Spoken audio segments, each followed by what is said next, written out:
Well, hello there, ladies and gentlemen. This is Ray Dolan coming to you from Mullingar in Mullingar, but not exactly, because we're at MacNeeds Bridge. But as we know it, it's Needs Bridge, as everyone around my area calls it. But we're here with two fantastic people who are just after walking from Roscommon. Now, it's after taking them a slight bit of long time because it's the Famine walk. But this gentleman here is Jim, and this is Caroline on the left. And we're just going to have a quick chat with them about what they've done and this fantastic Famine walk way that they are very much involved with.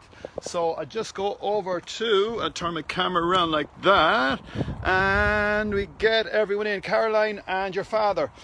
Jim, how are you getting on? Well, no, it wasn't as difficult as I thought, but I'm taking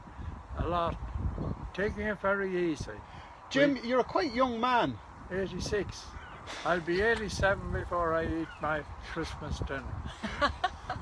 You're an absolute legend. Tell us a little bit about, I know Caroline done unbelievable work, but how you got involved in the house, how everything evolved. Well, very, very quickly and very, very simply, we opened a garage. Well, my first involvement in Strokestown was in late 58. We bought what was then a wool store, a turf shed. I was a farmer, and we opened with another young man a small filling station and a sort of a repair shop. Right. And anyway, 20 years later, things had expanded through everything. Because the estate, the Hales Packerman estate in Strokestown, owned those wide streets, and we were at the top of them with every sort of junk and scrap and farm machinery, you know what. The relationship became very bad. Right. And we had then, through many other stories, which I will not relate at the moment, we had built a substantial garage on the Dublin Road, or the Longford Road, just outside Strokestown, on a site of 4 acres. Now, we then acquired in 76 the Scania importing rights for Ireland, and very quickly it became apparent that even though we thought 4 acres was much too much, we then hadn't enough of space because we were going into dealing with juggernauts. And because the relationship was so bad between the estate and ourselves that we decided to get an auctioneer, we call them estate agents now, and to approach Olive. And this person was fairly carefully picked because we felt that this man would be acceptable to both parties. Anyway, he went to the estate, he interviewed Olive and the Major, and he came back and said no, there's no way they're going to sell any part of it. And about a week later, the girl on the switch, who just retired last year, she was with me 50 years with Westward Garage, but she called me and she said, Madam Hales Packerman wants to speak to you, and I won't say what I said, because I just said, this is another complaint, this is another problem. Right. We had been hit at that stage with legal, devil knows what. And I went down anyway, and Mossy, the last butler, who was from round here where we're standing, he was from, what will I say? He was from the Hill of Down, wasn't he? Yeah, Hill of Down is that way. His nephew or his PJ grandnephew. Massey, Waterways man. And he opened the door, and it was very, very pleasant, and he brought me into that big room. It had been called many things, but anyway they call it a library now. And Olive was sitting inside, and there was 2 hard chairs, and I sat on one of the hard chairs, and she said, would I like a drink, or would I like a cup of tea, or would I like something? And I nearly collapsed. I said, Jesus Christ, what's going on here? And the next thing she came up with, she said, my son, who has inherited, of course, the inheritance, the oldest heir, and he's not coming back, and he's going to sell the lot. And you, I think, or your company should try to buy it. Well, when I didn't fall off the bloody chair, it was lucky. But anyway, we went back, We spoke about it. We said, this is going to be sold. If we don't buy it, take the 6 or 8 acres, flog all again, we'll never see it. Right. But to make a long story short, we became friendly and we had interesting conversations. She was coming from left and I was coming from right, or vice versa, and she had gone through the period. She had even been at Queen Victoria's funeral with her father as a child. So I'm interested in history, so I was interested in, I don't know whether she was interested in me or not, but anyway, she sent for me again. The auction was in July 79, and she said, I don't want this property sold by public auction. There's 3 other parties interested. They're going to meet. There was 3 auctioneers, one the big London ones, the Dublin, Hamilton, and Hamilton's, you might remember them, they sold to some English auctioneers, and a local auctioneer. They're going to London, they're meeting, I think it was next Monday, you should go over. So anyway, we made arrangements, myself, Tom Joe, director of Westford, and another director, John Tracy, arrived in London Sunday night together with our solicitor Peter Canal, and a famous character. He was a district court judge later. But anyway, they were going round, there were 4 interested parties, ourselves included, and they were going round taking bids. The 2 of the auctioneers at least, and the colonel, the man who owned it. And a long story short, they were going to build a new, smaller house on one of the lawns. And I said to the major, they can stay in the place as long as we have it, but we didn't intend to have it too long.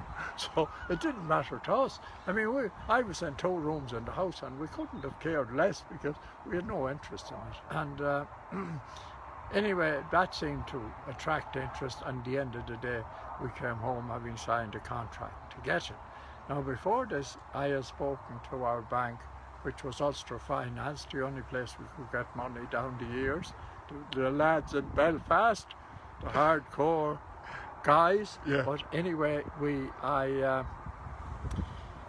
of course, we went back to the bank and we had a tussle to get the money, because at that stage, the banks could only lend, was it 80% of their capital. So they had lent that much anyway. They arranged a loan with the Deutsche Bank in Germany, and we paid 6% for that loan, which was very, very cheap, but we had to give them 2% for the guarantee. Right. And I look at interest rates now and say there was nobody in Ireland at that stage with a mortgage under 10 to 12%. How in the name of God, if that went up, would happen now? But anyway, make a long story short, we came home and she sent for me immediately, and she had several requests. She wanted me to go up to the National Library, that she gave loans of papers to collect them. Of course, I couldn't touch anything like that, and she was talking about some ancient chalice that she had given to the church body. But anyway, I couldn't become involved in any of that, and I wasn't going to. So they said then, after about 2 weeks, that they'd like to go to London. All their children were in London, and I said, okay, would you mind if we took a look at the house? And that was the time I went in, and there was papers everywhere. Now the 2 wings were leaking badly. Yeah. One of them was the offices. There was papers destroyed and boxes of papers with mice eating in them. But in the smoking room, which wasn't leaking, there was heaps of papers, and I was just pulling out an odd thing and looking at it. And I pulled out this interesting famine plea to the chairman, who was Dennis Mann, the man who was shot, from the tenants of Clonahee.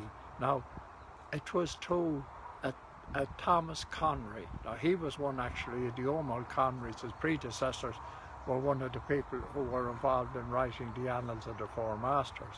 And I knew this history pretty well off, but this was a plea for the tenants of Thomas Connery. Now, Thomas Connery was actually the controller or head administrator for the Mahon family and for the 2 previous Lord Hartlands. So this plea, have you seen it? No, not yet. Well, Caroline, it was interesting in the way that first of all it was from townland I was born in. It was, and I still live in, and it was well written. It must have been written by the teacher or a priest or someone, and it just said, you know, we've no food for this was that a plea through the committee to please get work. Apparently they were cancelling, this was 46, they were cancelling whatever schemes of work there were, which they did do, and as you know, and they just said that they couldn't stand by idly and see their children and their wives die of hunger without doing something about it. So there was an inference that they weren't going to lie down and die without a fight, which was quite interesting, because underlying this was, well, there's going to be disturbance. We're law-abiding people, but you're forcing us into violence. So anyway, I went back to the lads and I said, we shouldn't destroy this one. And that's the beginning of it. Well, there you are. That's it. We are blessed to have all that information from this gentleman who's just after walking, and he has to have something to drink at this stage. But Caroline, these are the famous shoes, and this is where you can download the app and get a story. There's a story with the shoes the whole way along this walk, is that right? Absolutely. So obviously the finding of the archive at Strokestown ended up in the founding of the Famine Museum and the telling of the famine story in the shadow of the big house. Over the last years we've kind of done a lot of outreach programs, what we would say making history visible, and the National Famine Way literally walks and follows in the trail of our missing 4090 tenants from Strokestown who availed of an assisted emigration scheme and walked from Strokestown to Dublin, mostly via the Royal Canal. A little bit about, you've started off on the mission as well. Now your father's gone for the dinner, as I say, and your mother is there as well, and your sister's after arriving, so we won't hold you up anymore. But thank you very much for your time, what you've done already and what's going to happen. Like you had a whole, the first time we met you had a baby in your arms. I did, yes. But what's going to happen now in the next few days, or are you going to redo this, or what's the plan? Well, Dad announced actually at 86 years of age that he wanted to do the trail this year. We couldn't organise a group like we normally would, obviously in the current circumstances with COVID. So myself and Dad have set out last Sunday. We've covered 90 kilometres and we're walking on to Dublin. Next week, actually, RTE are filming a documentary which is to be broadcast in the autumn on the National Famine Way. But we're walking at the minute to launch the National Famine Way app, which is available on both Android and Apple. And that, if you go into the trail and shoe stories, is geolocated to each of the pairs of shoes, and you can hear little Daniel Ty in Daniel's story. That was Marita Conlon McKenna reimagining the space, each of the spaces as they were in 1847, and then local history. And they're on audio, so you can listen as you walk, which Dad and I have been doing. So that's been very nice. Your father is a mine of information, and he'd be there all day. Like that's where you got the chatting from, I think. Probably, but he's a much better history buff than me, and a much better memory, I can tell. Unbelievable. So, as I said, that's going to happen the next few days, and then you're going to walk ahead. Now, how many miles have you been covering every day? We've been covering on average from 8 to 18 kilometres. So we did 16 kilometres yesterday, so we kind of do 2 long days and one middling sized day. So we should be arriving in Dublin. We're back with the RT cameras there. They will be filming on location along the canal over the next 2 weeks as well. As well as that, has anything been written down, like, of the stories that was along the walk? Did anyone collect any stories of that? Oh yeah, no, absolutely. And at Coolnahay, the Christies, in their folklore, say how they helped the Strokestown tenants as they were going, that they got the bailiff drunk and helped some of the weaker people. I think it's the Gavigans, or I mightn't get that right, the farmers next door.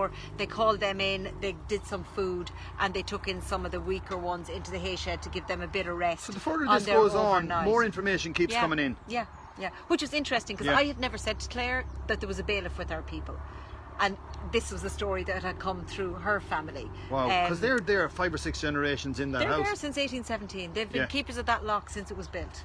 Amazing. So it is amazing and a beautiful spot, and they've done an amazing job. Go out to Coolnahay, everybody. It's leading the Royal Canal in that beautiful coffee garden area. So last night you stayed in the Park Hotel. Where are you going to stay tonight? We're in the Park Hotel again tonight. Very good. And then we will be heading Enfield direction on the following day. Excellent. Thank you very much for chatting to us. We appreciate you saying hello. This is Caroline. That's her father. He's just going to take a break, and he's going to be a big age again before the Christmas. So once again, anyone looking in, folks, share this out with your friends, and thanks a million, Caroline. Always a pleasure, Ray. Bye. Cheers. Now. Bye.